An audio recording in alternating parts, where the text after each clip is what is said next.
Hi viewers, welcome to our channel. ప్రస్తుతం దాము బాలాజీ గారు senior journalist ఉన్నారు, వారితో ఒకసారి మాట్లాడదాం. సార్ నమస్కారం.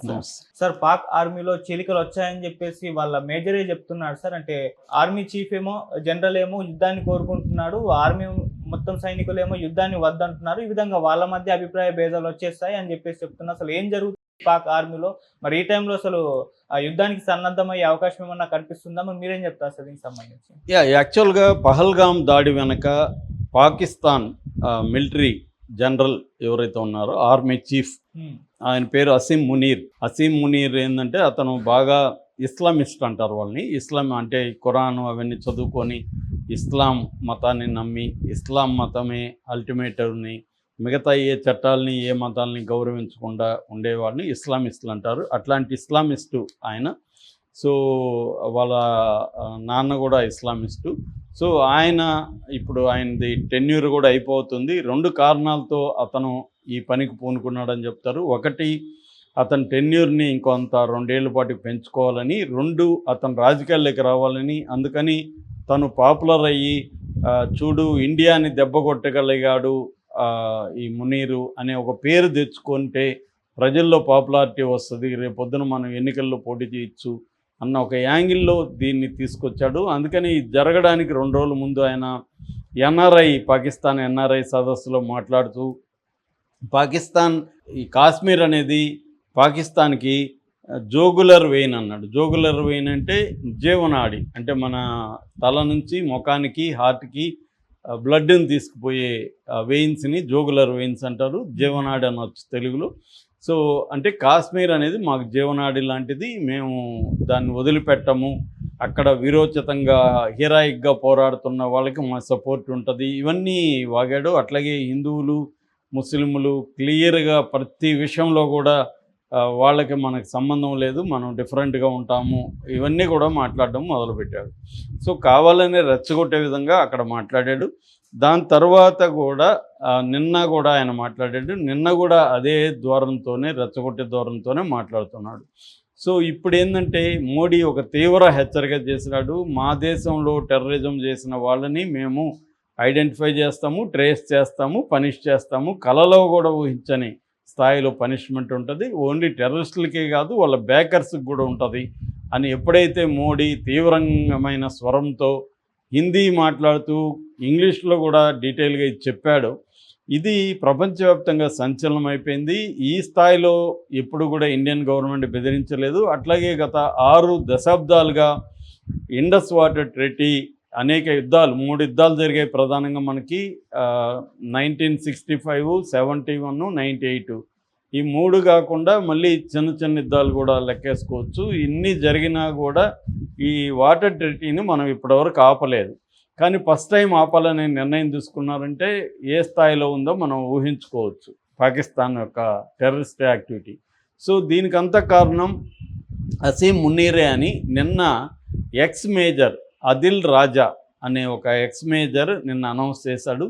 ఈ మునీర్కి వ్యతిరేకంగా పాకిస్తాన్ ఆర్మీలోనే చాలామంది పై స్థాయి నాయకులు కూడా వ్యతిరేకిస్తున్నారు. ఇతను అనవసరంగా భారత్ని కెలికి మనకి ఇప్పుడు యుద్ధం తీసుకొస్తున్నాడు. ఆల్రెడీ ఎకనామీ దారుణంగా ఉంది. బలూచ్ లిబరేషన్ ఆర్మీ కానీ, తర్వాత తెహ్రీ-ఈ-తాలిబాన్ పాకిస్తాన్ అనే ఒక టీటీపీ సంస్థ కానీ, ఇదేంటంటే ఖైబర్ పఖ్తూన్ఖ్వా అనే ఏరియాలో ఎక్కువగా పనిచేస్తుంటుంది. సో ఇలాగా ఆల్రెడీ ఇంటర్నల్గా ఈ 4 నెలల్లో 300 మంది సైనికులు చనిపోయారు. లాస్ట్ ఇయర్ కూడా 885 మంది సైనికులు చనిపోయారు. ఇటువంటి ఒక దారుణమైన కండిషన్స్ ఉంటే ఇప్పుడు ఇతనికి ఇండియాతో గోక్కోవడం అవసరమా? సో దీనివల్ల మనకు అనవసరంగా యుద్ధం తెస్తున్నాడు. ఇప్పుడు ఇండియా వచ్చి మనల్ని ఏమన్నా చేస్తే మన యుద్ధం పోతే మన దేశభక్తి, మన భూభాగాన్ని మనం రక్షించుకోవాలనొచ్చు. నువ్వు పోయి వాళ్ళని కెలికి వాళ్ళ భూభాగంలో అమాయకులైన ప్రజల్ని చంపి నువ్వు యుద్ధం తీసుకొస్తే మేమెందుకు పోరాడాలి, మేమెందుకు మా ప్రాణాలను అర్పించాలి? నువ్వేమో రేపు ఎస్కేప్ అవుతావు. ఆల్రెడీ మునీర్ ఫ్యామిలీని అంతా కూడా లండన్, న్యూజెర్సీకి పంపించేశాడు. చాలామంది టాప్ లెవెల్ మిలిటరీ అధికారులంతా కూడా వాళ్ళ ఫ్యామిలీస్ని ఆల్రెడీ పంపించేశారు. ఏదన్నా అయితే వాళ్ళు సేఫ్గా ఉంటారు. వీళ్ళు కూడా అత్యవసర పరిస్థితుల్లో మిలిటరీ ప్రత్యేక ఎయిర్క్రాఫ్ట్లో వీళ్ళు వెళ్ళిపోతారు. మామూలు వాళ్ళు దొరుకుంటారు. మిలిటరీలో కూడా మిగతా వాళ్ళు ఇలాగ పారిపోలేరు కదా. సో వాళ్ళు ప్రాణాలు కోల్పోవడం, వాళ్ళ ఫ్యామిలీలు రిస్క్లో పడడం, ఇవన్నీ అవసరమా? అసలు ఇండియా మన జోలికి రాలేదు, అంత హాయిగా ఉన్న పరిస్థితులు ఈ పహల్గామ్ అటాక్ని ప్లాన్ చేసింది ఇతనే అనేది చెప్తున్నారు. ఈవెన్ ఈ ఆదిల్ రాజా కూడా క్లియర్గా చెప్తున్నాడు, ఈ అటాక్ని మునీరే ప్లాన్ చేశాడు, మునీరే అటాక్ చేశాడు అనేది అతను కూడా చెప్తున్నాడు. సో అందువల్ల పాకిస్తాన్ ఆర్మీలోనే చీలిక వచ్చేసింది. మునీర్ మాట వినే పరిస్థితి లేదు. నిజంగా యుద్ధం చేయడానికి వాళ్ళు రెడీగా లేరు. ఆల్రెడీ వాళ్ళు ఇంటర్నల్గా ఈ బలూచ్ లిబరేషన్ ఆర్మీతో కానీ, లేకపోతే ఆఫ్ఘనిస్తాన్ లిబరేషన్ ఫ్రంట్తో కానీ, లేకపోతే టీటీపీ ఇందాక చెప్పిన తెహ్రీ ఈ తాలిబాన్ పాకిస్తాన్ అనే ఒక టీటీపీతో కానీ వీళ్ళు అలసిపోయి ఉన్నారు. సో యుద్ధాలు చేస్తున్నారు. రెండోది వాళ్ళకి మిలిటరీకి కూడా మంచి బడ్జెట్ లేదు. వాళ్ళ బడ్జెట్ ఎంత, డిఫెన్స్ బడ్జెట్ $10 బిలియన్ కూడా లేదు వాళ్ళది. మంది $80 బిలియన్ ఉంది, అంటే 8 రెట్లు మంది ఎక్కువ ఉంది.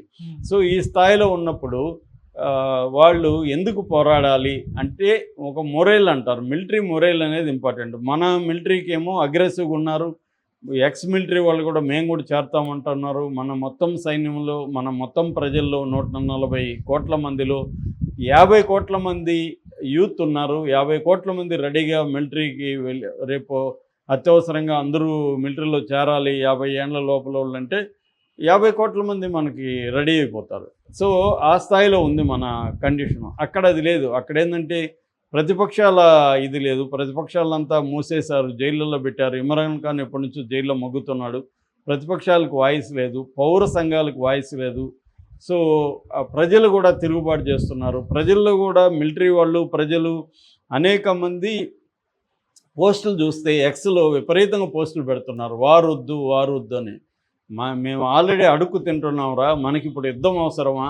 మనం ఇళ్లలో చెప్తారు కదా, మనకి పొడ్డు లేదురా, నువ్వు పక్కింటోడితో పోయి నువ్వు గొడవలు నీకు అవసరమారా అని చెప్తుంటారు. అలాగే పాకిస్తాన్లో కూడా వాళ్ళకి కనీస సౌకర్యాలు లేదు, కూడుగుడ్డ లేదు, 3 పూట్ల తిండి లేదు. ఇప్పుడు కొత్తగా టీ తగ్గించండి అని నిన్ననే పాకిస్తాన్ ప్రభుత్వం ఆర్డర్ ఇచ్చింది. ఎందుకంటే మన ఎగుమతులన్నీ తగ్గిపోయినాయి, వాళ్ళకి క్యాన్సిల్ అయిపోయినాయి. కాబట్టి తేయాకు అంతా కూడా దిగుమతి చేసుకోవాలి. అందుకని టీలు తక్కువ తాగండి అని పిలిపించారు. అది వాళ్ళ కండిషన్.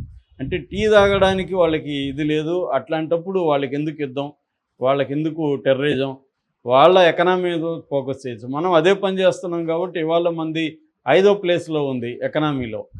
వాళ్ళ పరిస్థితి చూస్తే ఎక్కడో దారుణంగా అట్టడుగునుంది. అలాంటి ఇది మునీర్ వల్లనే వచ్చింది అన్న తీవ్ర వ్యతిరేకత ప్రజల్లో కూడా ఉంది.